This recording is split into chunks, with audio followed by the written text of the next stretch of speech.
Brent Butt was in Estevan March 23rd to perform for a sellout crowd at Estevan Comprehensive School. Before his act, Mercury's Norm Park had the chance to interview Butt. We did 2 seasons. You got 2 seasons. What's going to happen now? It's not picked up for a 3rd season. CTV was bought by Bell, and we didn't get picked up. A few of the shows that were on the air didn't get picked up, so I'm in development to develop a new half hour that I'm working on now. Hopefully that'll turn into a new series. Right. Your wife had a pretty demanding role in that particular thing. Yeah, we asked a lot of her. For a bigger contract, or was it? No, we paid her well enough. Oh, okay. She's a trooper. She's game to do whatever's asked of her. Usually, there's a couple things that she was like, really? There's a couple things. We almost injured her a few times. We actually did injure her once. Yeah, well, it was a high energy yeah. performance for the most part. Yeah. Most time. In your role as you're a creative producer, you're a writer for scripts, that type of thing, and then you have to work on stand-up routines and comedy routines. That's got to be a pretty tough road to hoe, changing your mindset from one to the other. How are you able to cope with that? Yeah, it's kind of compartmentalizing. That's what it is. I've always, my background is stand-up comedy, so that's very natural to me, and I always keep a, pen and paper handy and kind of keep track of things that I think might be funny or funny ideas that I have that'll work in stand-up. And then when you're writing scripts, it's it's just a completely different process where you really have to sit down and you have to structure out a story that has a beginning, middle, and an end. You can't just make glib comments like you do with stand-up. So it's just a very different process, and I rarely do them simultaneously. When I'm in television production, I really focus on that. There's pretty much no time left to do anything except focus on the television production. And then when we're off season, that's when I kind of slide back into stand-up mode. Okay. And when you're doing the scripting and the producing and the creativity for a series, do you have certain people in mind when you're working on it as to, this person would work well in this particular? You mean in terms of casting, the actors? Often, yeah. I often have people in mind. Those aren't the people who often get the part. In fact, it's rarely happened that outside of casting myself, that really I'm the only one who's got it locked up. And then it's just an audition process. It's but I usually write with people in mind, and I usually think, I know who'd be funny at this.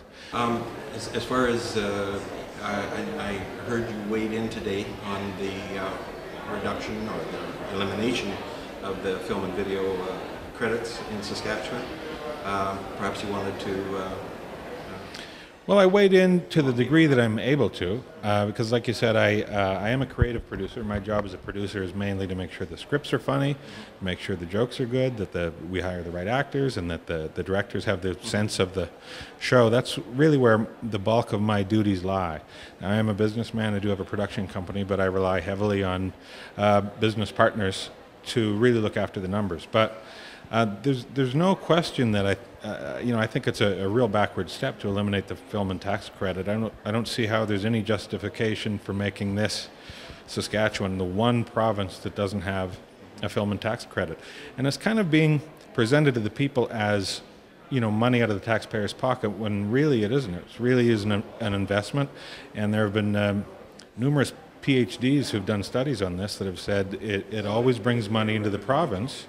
At worst, it's revenue neutral. There are some people that say it brings in as much, when you calculate all the ancillary money that comes into the province, anywhere from 6 to 10 times whatever the original investment was.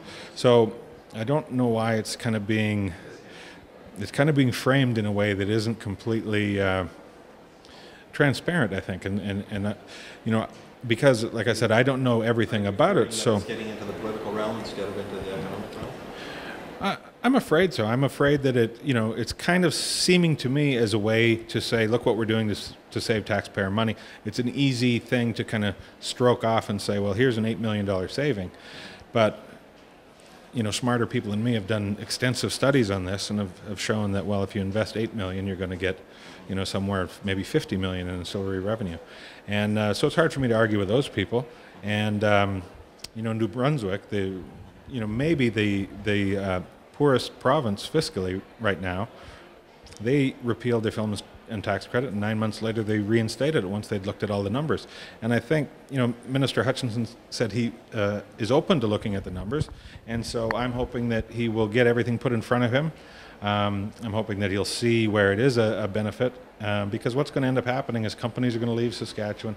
Young people who are highly trained, skilled, technical people are going to have no choice but to seek their employment elsewhere. And I think it's the exact opposite of what Brad Wall wants to see happen in the province, I hope. Yeah. A regressive step, in other words, is how you're thinking.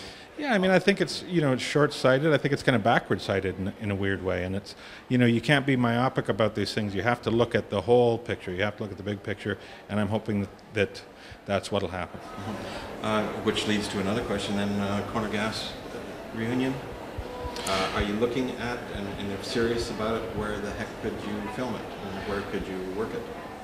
Well, I don't know. I mean, it's something we've always enjoyed, the idea of getting together for something. I've always liked the idea of doing a Corner Gas movie at some point. But, the dollars and cents are we can't do it in Saskatchewan. How about the cast? Are you still in contact with that cast of Yeah, we stay in touch. We don't hang out every day or anything. We all have our own lives going on, and we live in different parts of the country. But we still stay in touch, and they'd be willing to work with you again? I don't know. I haven't talked to them about it, because right now it's an idea, right? Yeah.